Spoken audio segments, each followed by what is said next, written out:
we're kind of like in the same circle of Friendly. friends, but all our conversations in high school were about either church or what are you going on Wednesday or Canadian candy. It was like talk about sweet tooth stuff. So it was no rap, no.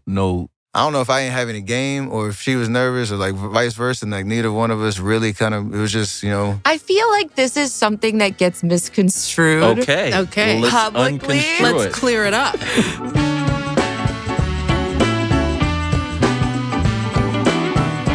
This episode is brought to you by Chase Home Lending and Theraflu.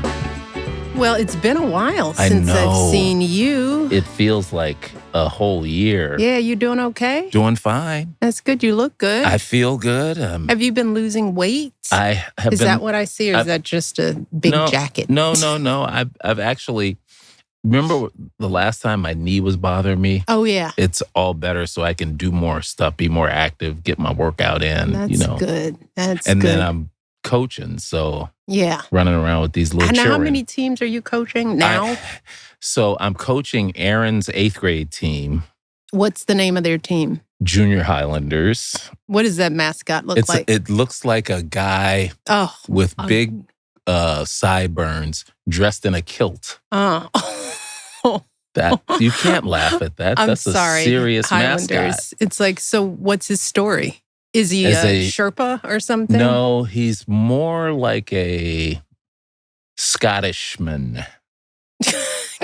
That's hence the kilt. Help me out. The kilt. Hence the kilt. I'll do some research and find out. Please. But I'm coaching the 8th grade team. We are going to find out about the Highlanders, and I'm sure all the folks in Mequon will be reaching out to give you information. They will. Because I want to know. They will. Okay, they will. You got the Highlanders. And then I'm the assistant coach for the high school team, which are the actual Highlanders. Yeah. They're not called senior Highlanders. They are the Highlanders. Okay. They happen to be playing right now. So you're missing the game, Coach? But that's okay because we have it's a good excuse why Coach Robinson is absent. And the whole team will be ecstatic. And I'm very excited because, see, you know these two, and I'm just meeting them for the first time, if you can believe that. I didn't realize that you hadn't met. Well, I mean, I worked in the NBA for 5 years, and I would come out before the games when we would play Golden State, and I'd see him doing his workout. And I always wanted to go introduce myself and say, I'm Michelle Obama's brother, but I didn't have the nerve to interrupt his workout. I'm looking forward to talking to Ayesha because I probably, other than them, I'm the only person who's been to International Smoke at this table. Oh, you've been to International Smoke. Oh, yes, I have. All right. Okay. Yes, well, yes. let's bring them on. Okay, and let me give their proper introduction. I will do that. All right. So Stephen Curry, on and off the court legacy is underscored by transformation and innovation. He is a 4-time NBA champion, 12-time All-Star, New York Times best-selling author, and Olympic gold medalist. And now I have to say he's an actor because did you see GOAT? I sure did. That was fun, wasn't it? I sure did. But now, the real star of the couple is Ayesha Curry. My girl. A renowned restaurateur, chef, 2-time New York Times bestselling author, actress, producer, and CEO of Sweet July Skin. Her accessible approach to cooking has made her one of the most sought-after experts in food and lifestyle. So without further ado, please welcome Ayesha and Stephen Curry. The Currys are in the house. Woo. What's going on? Thank you for having me. Oh, thanks for being here. Absolutely. Thanks for being here. Hello. Good to see you. Come on in. Great to see you too. Welcome to IMO. You don't even have to move the chair. Just slide right on in. Right. I usually have to scoot the chair out. Well, welcome, you guys. Thank you for having us. And taking this is the exciting. time. Y'all got busy lives, but you're here with us, and Yes, we ma'am. are grateful, excited. Ayesha and I are text buddies. We are. Because you're too busy I'm not too busy. You're just too busy. You know, I know we've become friends, but sometimes I'm still teetering on the line of I don't want to send too many texts. I know, and I tell you, it's like I'm not that nice. So if I don't want to talk to you, you're like I won't respond. So I will not. But she ghosts me sometimes. So I do not. That's not true. No, that's not true. She texts me back right away. Oh, but we've gotten to know one another on so many different levels. Mm-hmm. Barack loves you to death, loves you both. But excited because we're partners. Yes, we are. You know, and our wonderful new venture, Pleasy, Pleasy Nutrition, and Stephen and Ayesha, you guys are the key behind the formulation of our new hydration drink. So glad to be working with you on that. And I want to just start by asking why, what makes you excited about Pleasy? I know what makes me excited, but You want to start? sure. Right. So I think for me, it was our kids. 100%. So our kids really gravitated towards all of the samples when we were doing the sampling. And we looked at each other and they were like, no, they really like this. And then we started to try and we were like, wait, we really like this. And then when you have something that can be for the kids, it can help you on the court. And then if you mix it with a little tequila, it's nice as well. Mixer Yeah, action. That's you're the next winning. line. Okay. So that really was the key component for us was did our kids love it? 100%. And to that, like the energy we got from them, obviously our first conversation with you about how much time and energy was put into what was in the bottle, in the can, the roadmap of, a full scale offering from, a nutrition standpoint. And then now with hydration being a key focus, it's exciting to bring it into the world of sports in a way, but there's such a much more educated, kid and family consumer now in terms of what's going in the bottle. That obviously the taste has to be great, but we're trying to check all of those boxes. I mean, we're all biased, but I think we accomplished that for sure. I would say you're not biased because the Robinson boys, I've got 16 and 14, both play hoops, play others, they play sports. When Mish sent us a case of it, I was like, no way they're going to drink this because they don't like other hydration drinks. And they were like, whoa, what is this? And it was gone in a week.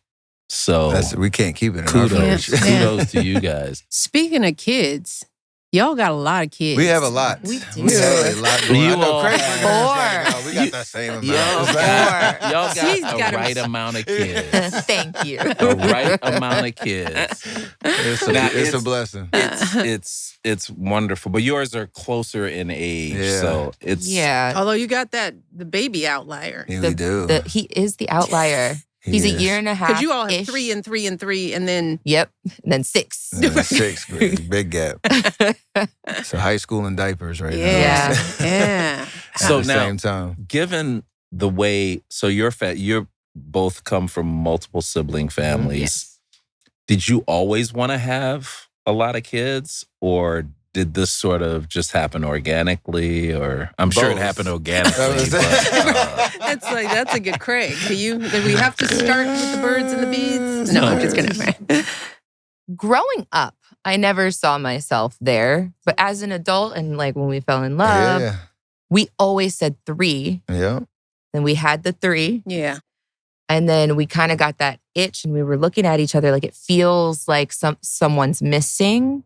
It's like we would get in the car and be like, everybody in here, and feel like someone wasn't there. And it was or more like of the extra setting at the table. Very On the daily of just having that, like, do we want another one? And I was more, if I remember correctly, I was more on like, let's do it. But then, it would flip too. Where it would flip. Every 6 months, be like, nah, I'm off of it because the schedules are crazy and the juggling of the 3 kids, and then she had some rough pregnancies too. Yeah, so it's a part of the consideration of putting her through, something that's, severe. Yeah. Even with our third was the kid, Cannon, she had hyperemesis pretty much the whole time. And so that was another consideration. But And just so people know, because we can do some education on that front? Because that, more and more women, particularly women of color. Yes. Can you talk? You feel comfortable talking a bit about? Of course, yeah. I feel like with the 4 kids, I maybe am well versed. Yes. But you're speaking to the hyperemesis, right? Yes. Ooh. So it's interesting, especially as a Black woman and within our community. It's oftentimes the pain, the sickness is kind of written off within the healthcare system. And so women will go in and won't be taken seriously because they'll look at you and be like, well, you don't look like you're in pain, or you don't look like something's wrong. And so, when you say pain, what were you experiencing? Constant, on top of the dehydration, just constant sickness. Yeah. It's essentially morning sickness all day, amplified times 10. Oh. And throughout sometimes your the blood pressure duration of the pregnancy. Throughout the entire pregnancy, up until delivery. And so I would encourage like any women who are expecting, if you're feeling that way, to just continuously advocate for yourself. And if you're feeling like something's not right, keep going back until somebody listens. Because it's not great to sit in agony like that. No. And Stephen, how were you a support in this? What did you do? Exactly. Okay. You were great. Especially because with our third child, Cannon, and we had the blessing. I was all 3 of our babies are July babies, and so our season, especially that last 6 weeks, 8 weeks, I was fully available. And then, throughout the season, just trying to be as supportive as I could in the sense of if she had to go in and out of the hospital, countless times. Especially for with our last one. Stays. Yeah. What's the unit called? Antepartum. Yes, the antepartum. But I was trying to obviously just be as supportive and understanding of if I need to pick up some of the other responsibilities, especially with the kids, or that was my. I know it's hard to say it because you were going through agony, but it was my favorite part of it in the sense that she could be as focused on taking care of herself and baby Caius at the time, and I could kind of, be there to, support and take care of and run the, kids around, make sure that they knew what was going on also, but like we're going to let mom, handle this and she's going to be good and she's in the right place. So that's the hardest thing. I know you feel like you're always like missing out, or like one of the kids has they all want attention, right? And they all deserve the attention, but it's hard to kind of manage all of that, especially through her last pregnancy. I was trying to do my part there, but the hard part, I have no idea what hyperemesis feels like, but I've seen her face, I've seen her go through it, and it's like to the point of that amplification, when she said morning sickness times 10, I saw it up close and personal. What's your community of support, period, right? I mean, you guys are so busy. And with the season, look, I had a husband who was in the state legislature and then DC, right? And it's almost like a season. He could come home on the weekends, right? But we had our kids in the midst of that. And Barack was really hands-on. I mean, the one reason why I always say, like, I slept in those early years because we would divide up the time. I mean, I would go to bed at 8. Or 9, do that last feeding and then pump. And I would just go to sleep, cover my ears, and just let him have the night, right? Up until the last feeding, because he stayed up late. How do you guys manage that and as kids? And, So with our first 3, and people would advocate for me and be like, get some help. I had this strange sense of pride and this need to prove that I could be super mom. And so I didn't do those things. And I was exhausted. And then with his line of work, his games go so late. It's not a normal day-to-day schedule. He's a bit of a deep sleeper. When you said Barack was up all night, I was like, he was like, that wouldn't be me. So like kids are screaming and you can sleep right through. Yeah, literally. No. Yes. Oh man. So then you just kind of give up on that. And so it was it's more work trying to wake him up. I paid for it though. I paid for it mentally and physically. So then with Kai, with our fourth now, I said, you know what?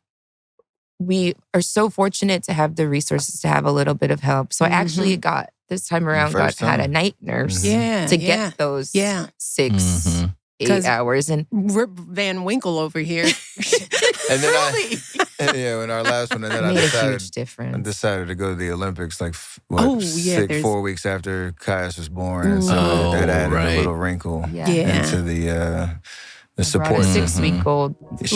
She did.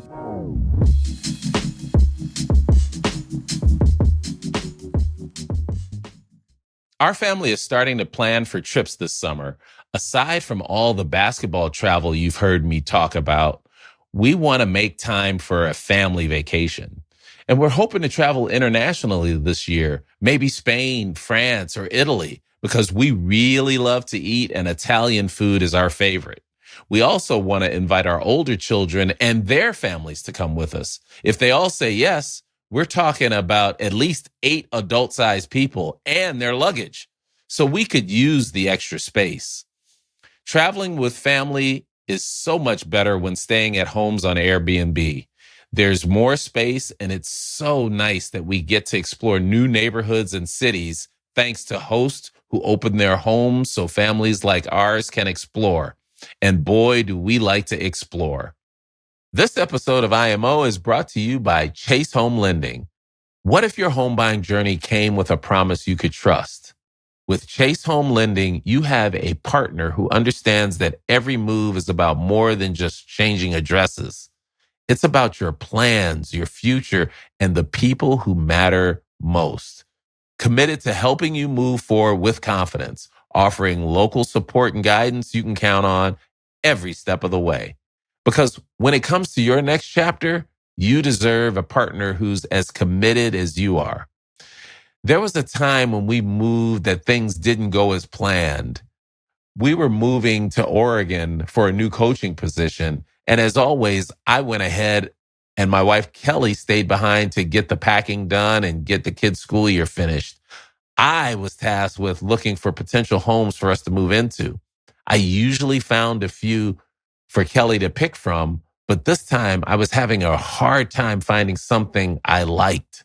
Finally, Kelly came out with my mom, and after seeing 2 or 3 places they liked, my mom pulled me aside and asked me if I needed some money to help with the purchase. We still laugh about that to this day. I just needed help deciding on what was right for us. When you're ready for your next step, having a local Chase Home Lending advisor by your side brings real confidence. With their support, you can focus on what matters most, your future and the people you share it with. Get started at chase.com/IMO. Member FDIC, equal housing opportunity. This episode of IMO is brought to you by Theraflu. Theraflu, makers of fast-acting cold and flu relief, believes everyone deserves the right to rest and recover when they're sick, no matter where they live or how much money they make. When I was coaching, if I got sick, I found it hard to choose between taking time for myself to rest and heal and showing up for my family and my team. Luckily, I had the ability to take paid sick time when I really needed it, but not every American has that option.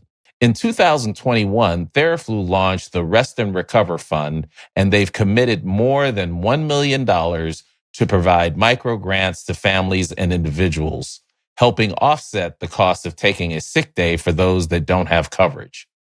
Everyone should be able to prioritize their health without risking their ability to put food on the table. That's why Theraflu is committed to keep fighting, because rest and recovery is a right, not a privilege. Learn more or help someone apply for the fund at theraflu.com/right to recover.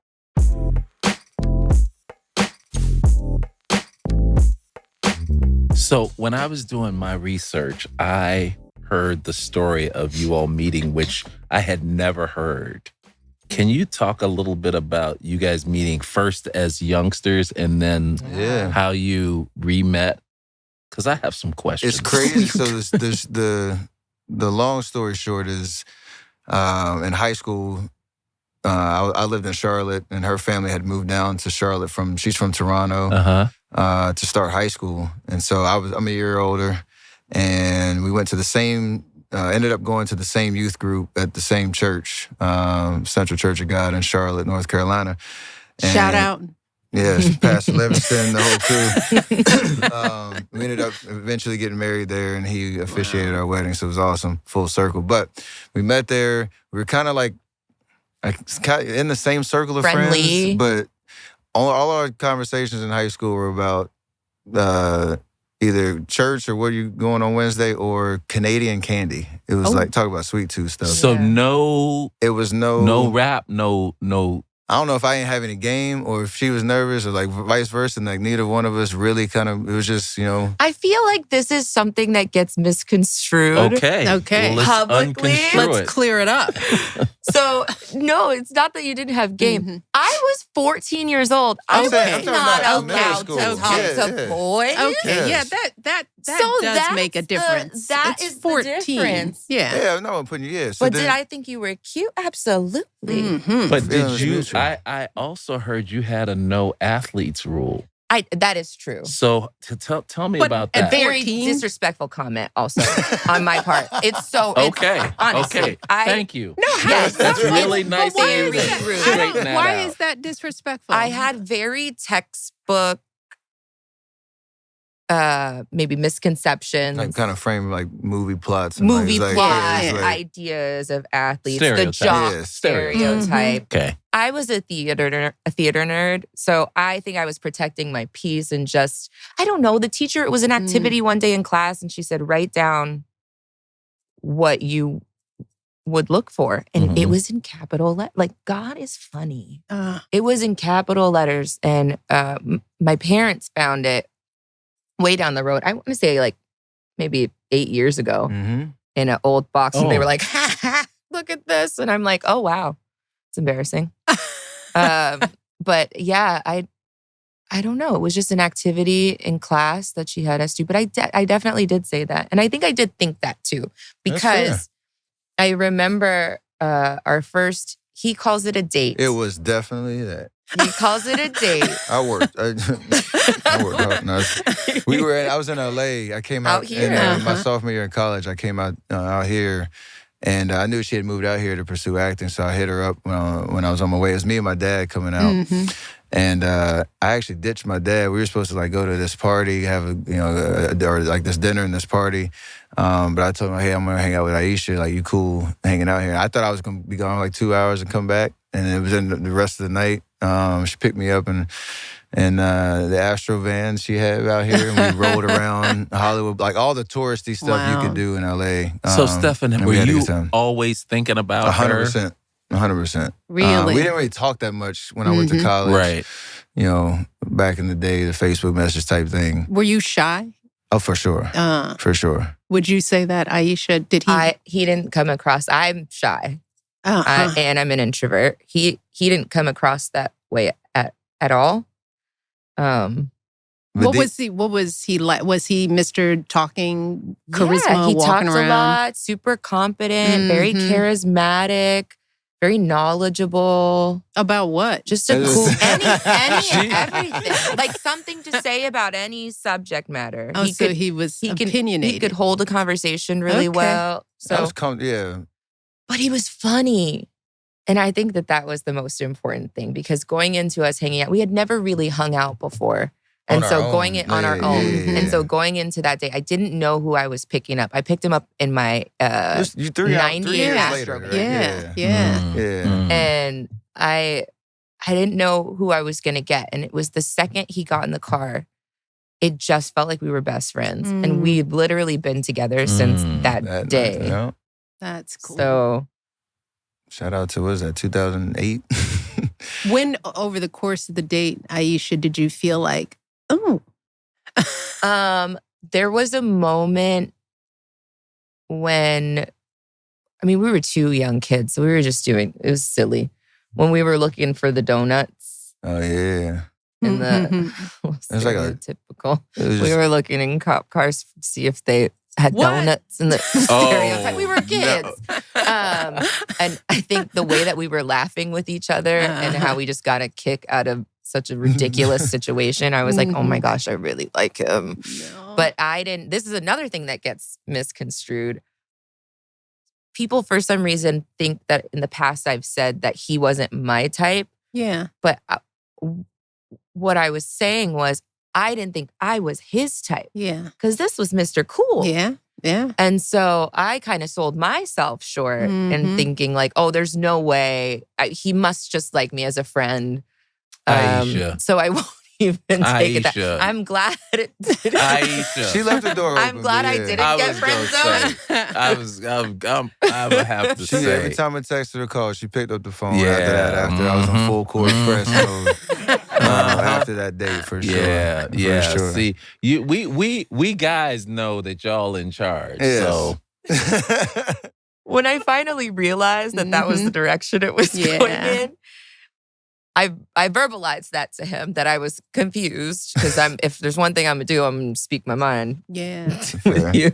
But he looked at me because he had come to my house for 2 weeks straight at the time, my parents' house. So that She didn't thought I tip you just off. like play. playing He NBA said- 2K yeah, with her he brother. He's like, you think I've been coming over here every night for the past 2 weeks to play video games with your brothers? I was like, oh, It's like, that that makes a lot of sense. No, I'm glad it all those are the happened. days. No, for sure. It was a beautiful kind of reconnection at that point. yeah. 'Cause Well, it's really interesting to hear that story and then see you guys now with all the stuff you've got going on. Kids, businesses, you're still playing, you're doing your everything. thing. All this stuff. And you guys feel like, at least it's my perception from the outside looking in, that you work really well together. we do. Can you Yeah. talk about that relationship now, how that's evolved, given how you met? And Well, from my Like- perspective, the biggest thing is we've learned each other as we've gone through. Even when things get a little rocky, or there's obstacles you have to go over, or people feel stressed out, or overwhelmed, or whatever the case are, we're always working towards the same goal of being there for each other. And I think that's been such a rewarding experience through these almost 15 years of marriage, and also acknowledging like you don't know everything either, and you're still learning. You're still growing, and trying to have humility through that. I think we try to also approach all of this from like a it's just us mentality, and realizing like even with the kids are going to grow up and they're going to leave us. And so we always come back to center like with each other, and even with all of like the business. And yes, we're going to try to make an impact. We're going to try to do decent things in the world. But at the end of the day, all of this is so fleeting. Yeah.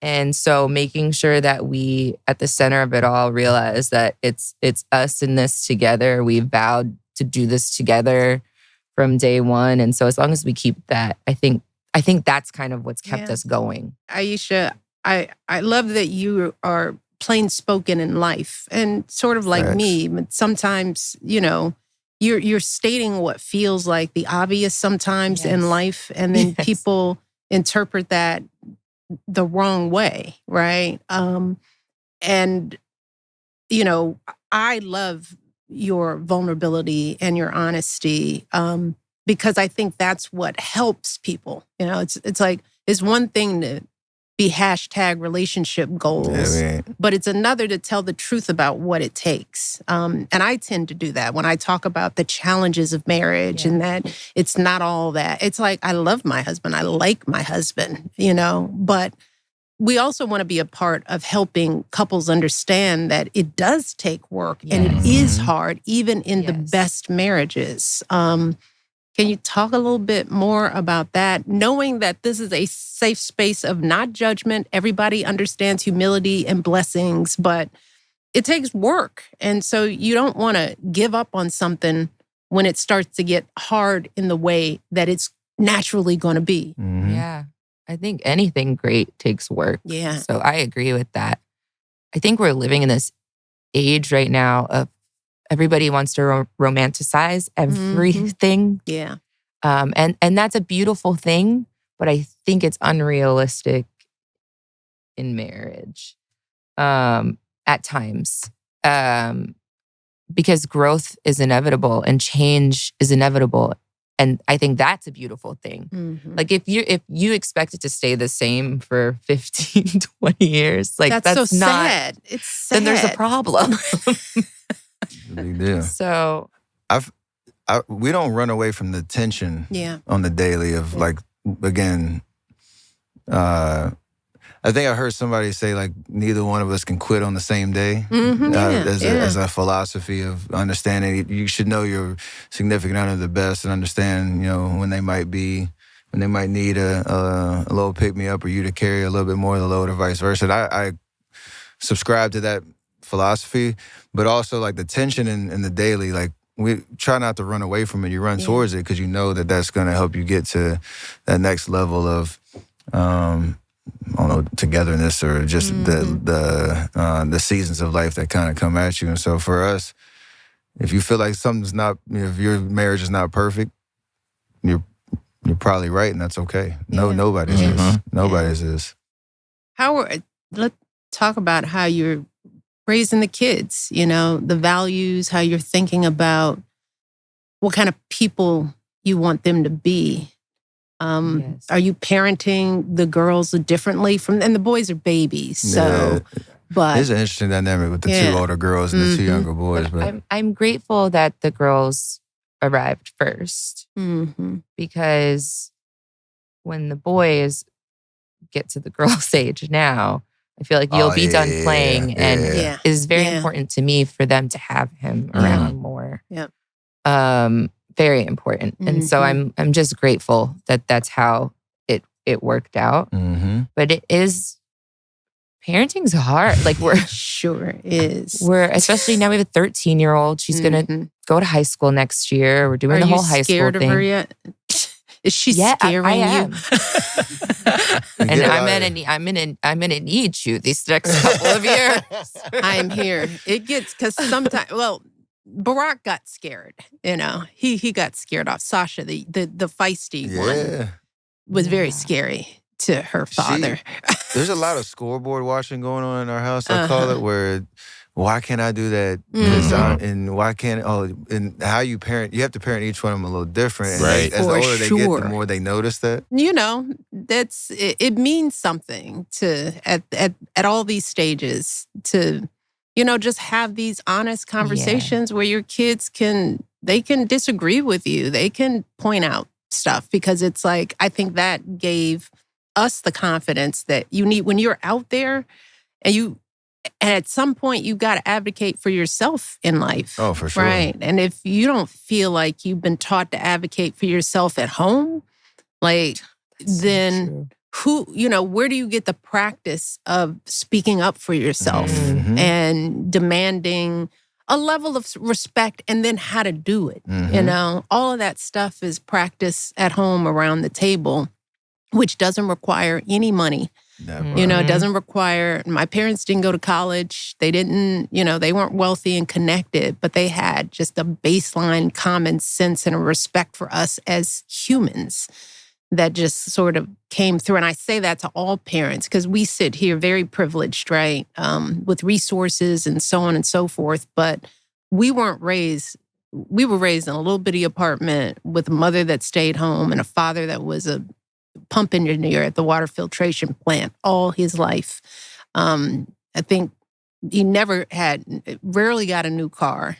You know, we went on one family vacation every year and drove to this Duke's Happy Holiday Resort. Now, we did not have resources, but we had parents who fundamentally liked us, you know, in the same way that you build that like relationship in a marriage. Yeah. It's like your kids have to know that you like who they are truly for themselves.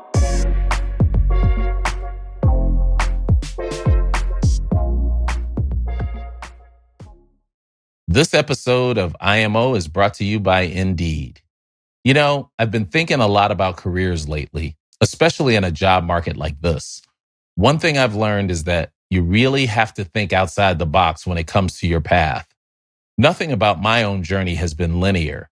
I've made pivots, followed my curiosities, leaned into the strengths and skills I had at the time, and somehow All of that kept opening doors I never would have pictured for myself.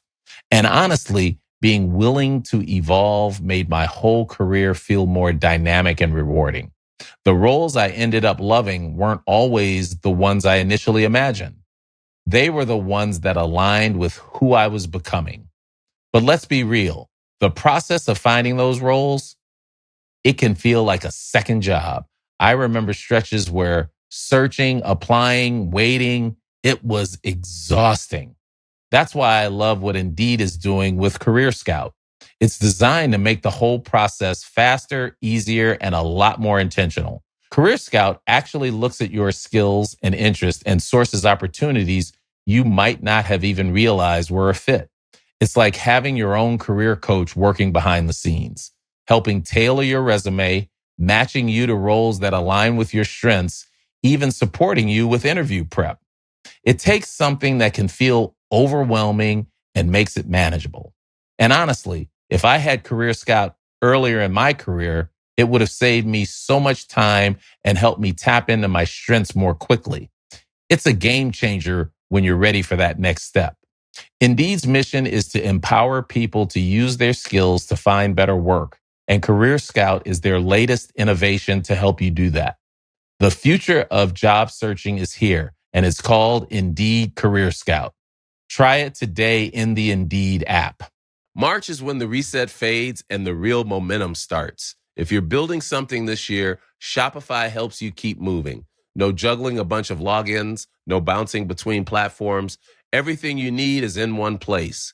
Even if it's just you, Shopify's tools and AI like Shopify Sidekick act like your back office, helping you go from idea to execution to real growth without losing speed. So think about it. What's the one thing you could put in place this month that would make the rest of 2026 easier for your business? Whether you're just wanting to test an idea out or you're getting serious about launching your own brand, it's never been easier to get started. And you can do that on shopify.com/IMO right now.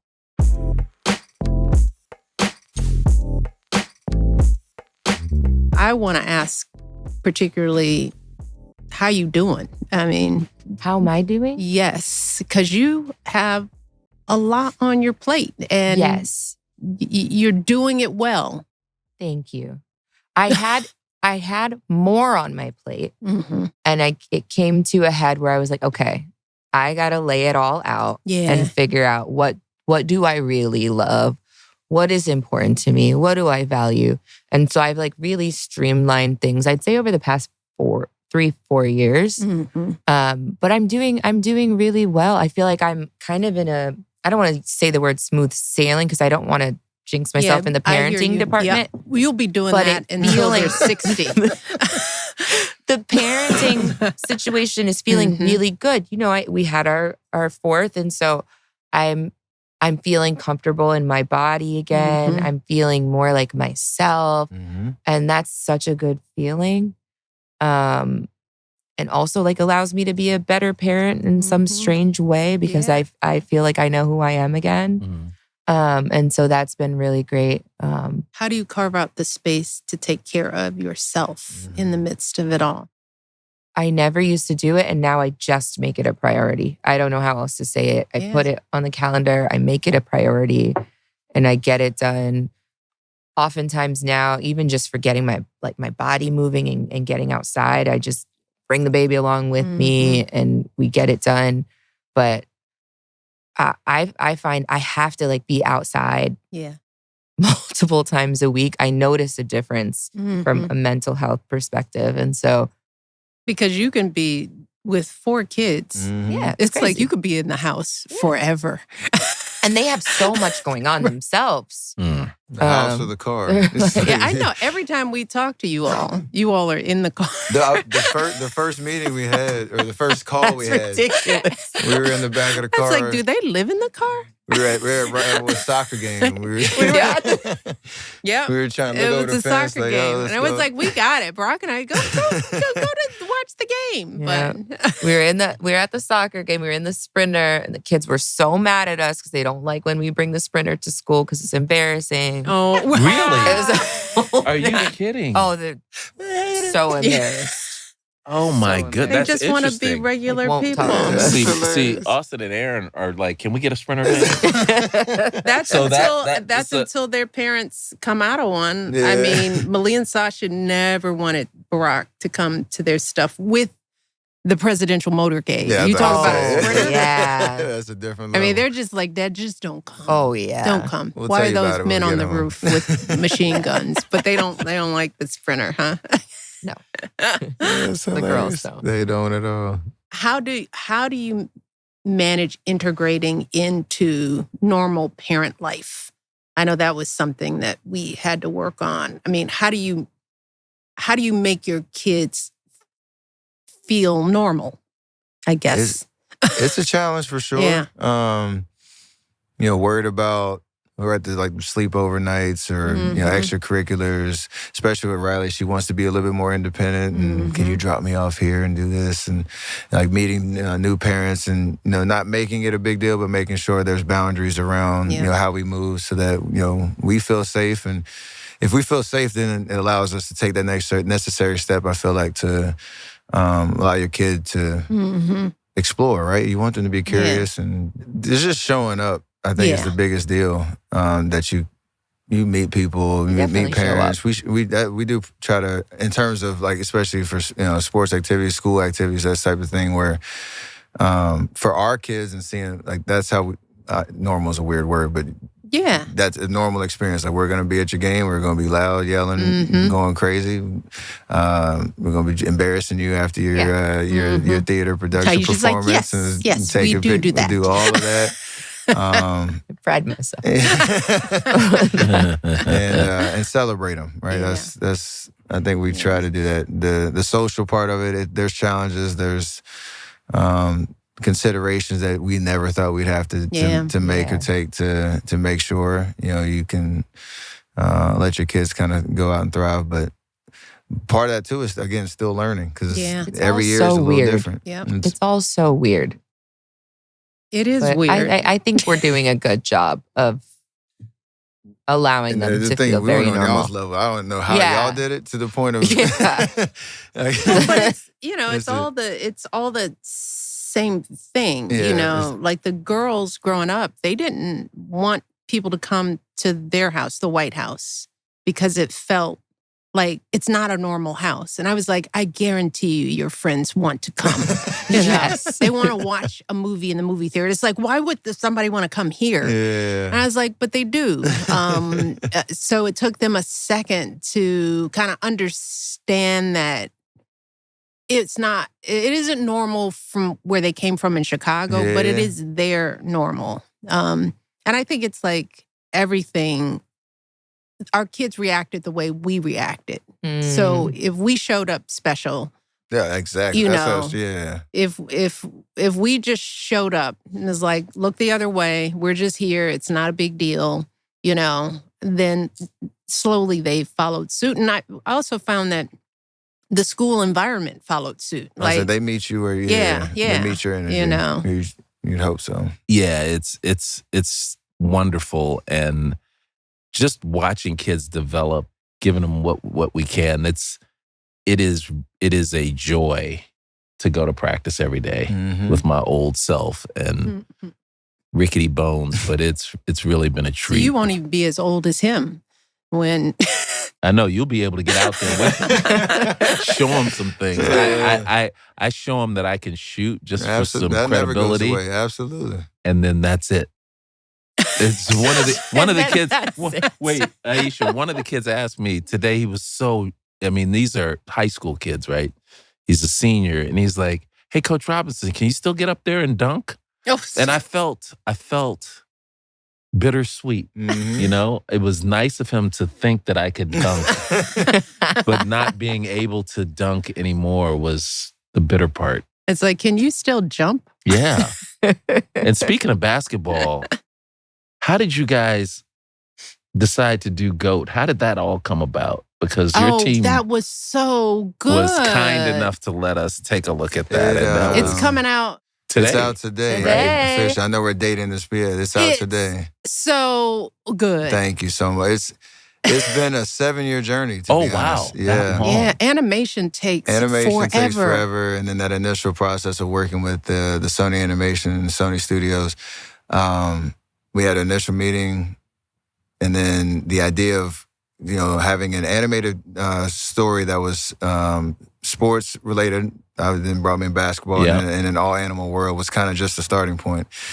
And my favorite part about the whole thing is it's something for the entire family. The comedy is high paced, high action. The visuals are stunning in the all animal world. And Ayesha is she's Carol, the diner owner, who's always looking out for him. When you guys were sort of working through this, was it always you were going to be in it as well? No. How did that come about? Because you all are darn right good at it. I was drafting over her because I've never done voice acting, and she's been acting her whole life. And so when we had the opportunity to do some of the characters and look at how we were filling out the team, and Lenny the giraffe was the exact opposite of me as a player and a person. He's like the laid back, kind of not really focused, just kind of there. He's been cast around the entire Rollerball League. He's played for 10 different teams in 10 years. He likes music more than he likes Rollerball. He wants to rap. He wants to rap all the time. There's a little bit more on the nose for Ayesha in terms of the culinary kind of connection for Carol the Diner, but that whole, I don't know how you felt from the voice acting perspective. It was so much fun. It's so different from being on your traditional set. There's a lot that goes into the voice work. I wanted to have a different voice so badly. You wanted to completely change your voice. So what would have been to change your voice? What would have been your voice? I want to hear what you wanted. What would you? I gave them a sample, and they looked at me after, and they were like, I think your regular voice give us will a little suffice. taste of it. What was the I wanted to be like, you don't get any pie. Or maybe have a Jamaican accent and be like, hey, wagwan. Welcome. They're like, no. They were like, no. Your regular voice is great. Thank you. Well, your regular voice was great. Congratulations. Thank you very much. Way to go. All right, just another thing on their caps. How is it working together? I mean, I work with my husband sometimes. I mean, you are essentially two principals, okay? For sure. Right? I mean, it's not like Ayesha's your supporting cast. She's got her own thing. Maybe I should ask Ayesha. Yeah. How do you break through the noise of him? Yeah. As you were working to assert what you want, your vision to stay seen in it all, because you have definitely done that, and I know it's more than a notion to do that. Yeah, I think that's an interesting question. Very multi-pronged. But I think, do I like working with him? Absolutely. I love it. We shot a show years ago called About Last Night, and we had so much fun on set together. I think where it gets dicey for me is where I never want to feel like I'm inserting myself or like just being thrown into the mix.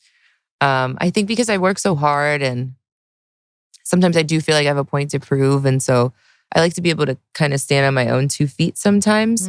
But I feel like he's always been so gracious about either bringing me along or hyping me up or truly putting me on a pedestal, even when I don't want to be up there.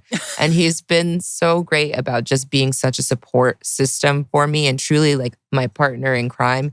He's never been like, stand back here, stand right here. It's always like, no, you're going to stand right here with me. And I think that to me is very romantic. Yeah. So I love that he's always done that for me and and been that person for me, kind of my confidence when it's maybe lacking in myself. And it gets easier over time. I mean, I've been saying this a lot. It's like I'm 62 now, and it wasn't until my 50s that I felt like I could claim what I know. Understood. And I think that may be a woman thing, right? I mean, men are encouraged to, like, you a man at 20. It's like, you don't know anything, I mean, you both were the men in high school. You didn't know anything, know but you're handed that, you're encouraged to be that, right? Mm-hmm. Whereas us as women, we're always second guessing ourselves and wondering, he doesn't really like me, and we don't get to make the first move sometimes in life, And I'm trying to figure out what that is, because it's not that I wasn't confident, but it took me a while to be like, I know what I'm talking about.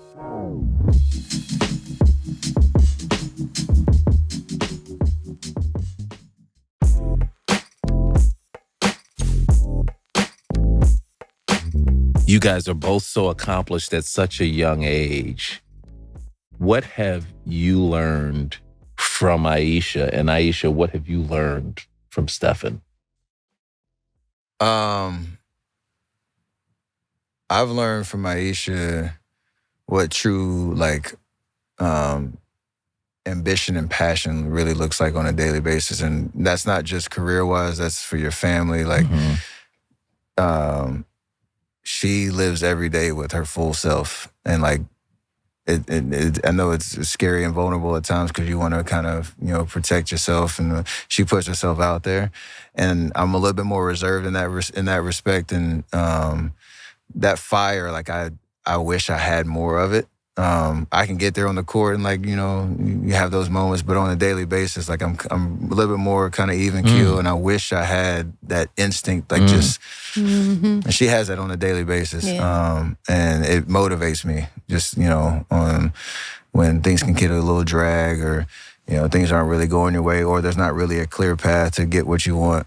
That fire and that passion is a big deal. And I definitely have learned a little bit from the way that she shows up in that way in life. That's a lot from a guy who's got 4 championships. It's different. Well, that's all he's got. No, I'm messing with you, Stephen. I think I've learned from him on the flip side, or what I'd like. What was it? What I'd like from you, or learn from what I've learned from you. I think on the flip side of what he said about me, for me, he is so even keeled, and he can compartmentalize really big emotions very well, and he does know how to block out the noise. And so I've learned little by little, I think, how to do more of that, because like you said, I'm very passionate, I'm fiery, and sometimes it works, but sometimes it doesn't, and vice versa. And then I think I've learned this unwavering work ethic. I've never seen anything like it, but it obviously manifests itself in how things work out for him in his basketball career. I'm like, tomorrow he'll be up 6:30, working on himself when he doesn't necessarily have to. And so I've just year after year after year seen him do things when he doesn't have to. And then I see the results that come from that, and it's extremely inspiring. Oh my God, yeah. Thank you. Let's bottle some of that up and sprinkle it over the man.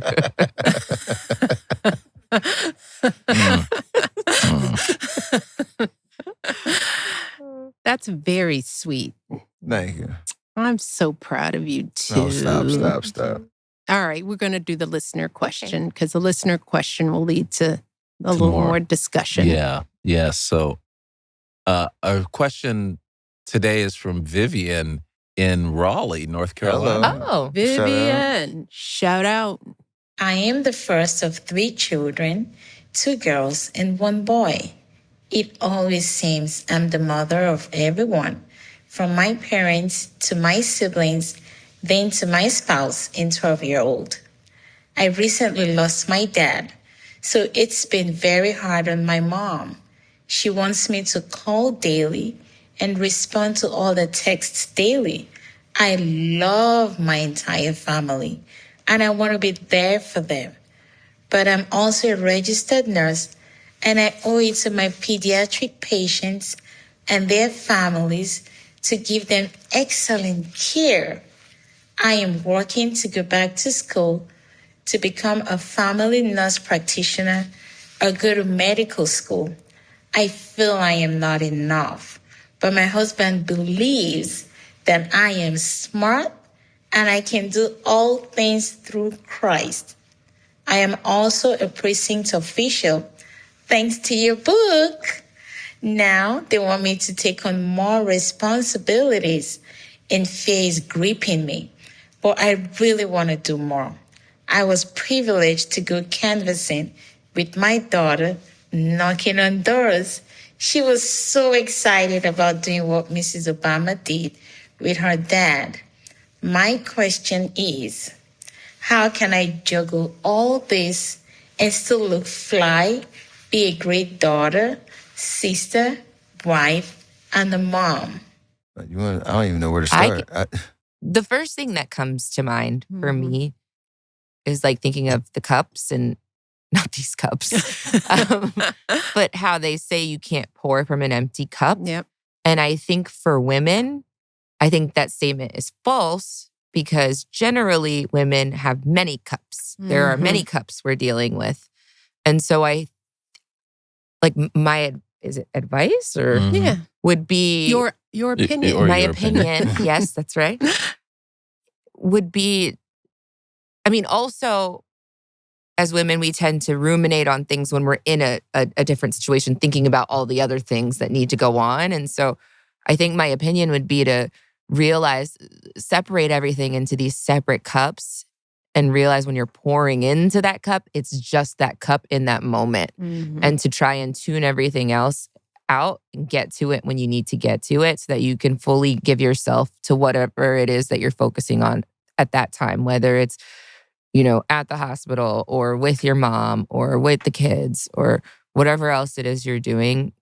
I think there will be so much peace of mind if you can just compartmentalize those moments. You got to applaud her and her... For sure. Yes. The responsibility that she's carrying for so many people that she knows and she doesn't know, or she's beating on a daily basis at her work.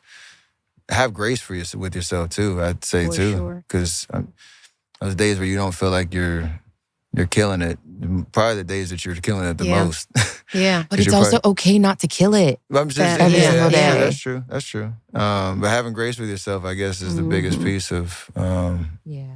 As you, and hopefully she can set healthy boundaries for herself as she goes to aspire for.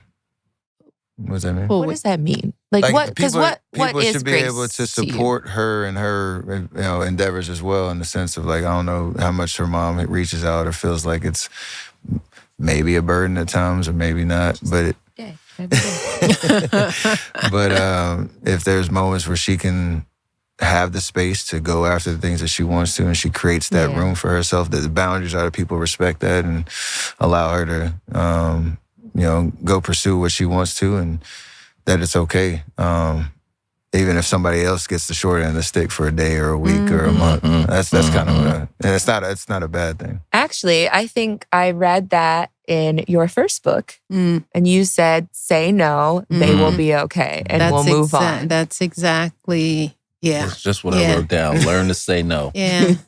Well, and, look, Vivian sounds like, and I say this a lot, she sounds like what I call a 120%er. Like everybody around this table. Like, you don't think you're killing it when you were doing everything. It's like that extra percentage, and you feel like, okay, now I'm putting it in. When, life can be okay at 70%. And sometimes at 40% and at 30%, I'm learning right now. Yeah, you're starting to learn. And it's a sort of a conglomeration of what we've all said. It's like, you can't do everything at 120%, and you can't, and you don't have to. And you learn that over time.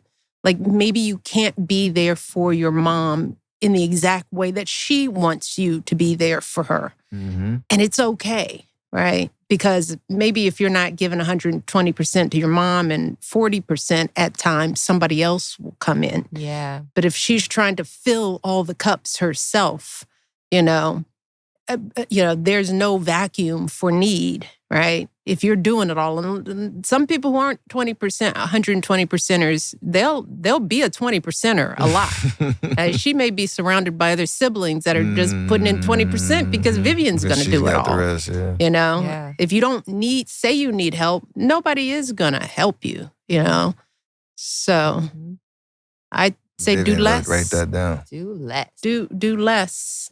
And learn to be okay with it. Yeah. That's... No, actually, I was just sitting here thinking... I was just sitting here every time you say 120, I'm like, dang, people probably don't even see the 20. No, they don't. They don't even know it's there. That's all in here. That's in your mind and heart, and you're measuring yourself. Yeah. And people are like, like you say no, and they're like, okay, fine, next. Yeah. But I like the cups metaphor because people don't see all the cups you see. Right? You see all these cups and they're like, ooh, those 3 cups, you're handling things. They don't even know you got 6 They don't even know you got a table full of cups. That's a good point. Yeah. Well, Vivian, I hope that was helpful. Absolutely. Yeah. But like you said, Stephen, props to you for holding it down. It's like there are a lot of people out in the world who are trying to do it all. And hopefully this, gives you some guidance, takes a load off, and you don't feel guilty about, looking out for yourself every now and then. Good advice. Okay. Great advice. Well, what's next for the Currys? Not like there has to be, because we just talked about that, but... I know, what are you looking next? forward to? Like, not even projects, but just life. We have our 15-year wedding anniversary this summer. Very happy about that. Yay. Absolutely. Congratulations. Thank you. But 17th year in the league, see how many more years on the court, and hopefully it's not over too soon, but it is at that stage where you start to think about, appreciating every year, because but then after that, who knows? We're very bad at predicting the future. At least I am. I said, next year's not going to be that crazy. Right. Okay, I said that. All right, next year. Has it been like that for 15 years? And then you got to hear about it from me. I'm the master at that. Yeah. I'm married to one of those. It's like... They just get so optimistic. Right. Oh, my God. I call it poor executive function. It's like, it's going to take a lot of work to do that. And everything is so big. Every idea is so big. It's just exhausting. Having fun with it, though. Well, it's been great having you guys spend some time with us. Absolutely. Thank you so much for dropping all the knowledge and being vulnerable and open. And Ayesha, take care of yourself, your sanity. I will. It's just noise. Yes. All right. The truth is right before you. And I will fight somebody. Yeah, that's it. Don't. Thank you. And Stephen, take your time. You don't have to leave soon. I got you. I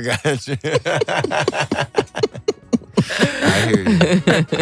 No, this has been great. Thank you. We appreciate it. Thank you for making us feel comfortable. Absolutely.